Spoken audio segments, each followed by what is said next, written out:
Welcome to our channel. Today we how to reduce material costs with 3M quick tutorial step by step clearly. To reduce material costs with 3M, start by assessing your current materials. Identify areas where costs are highest. Evaluate the specifications required for your projects. Research 3M products that meet those specifications. Consider the application methods for each material. Explore the potential for multi-use or alternative products. Consult with a 3M representative to discuss your needs. Request samples of products that interest you. Conduct trials to compare performance and efficiency. Calculate the long-term cost savings of switching to 3M products. Review any bulk purchase options or discounts available.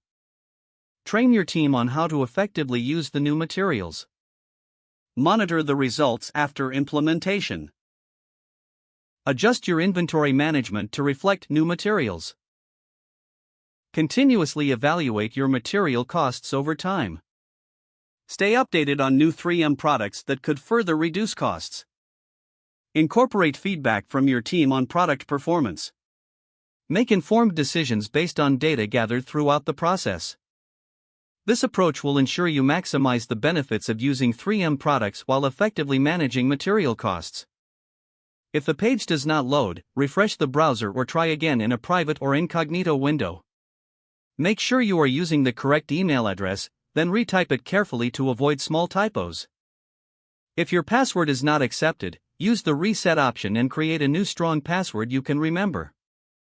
Check your spam folder for verification or security emails, then complete any requested confirmation steps.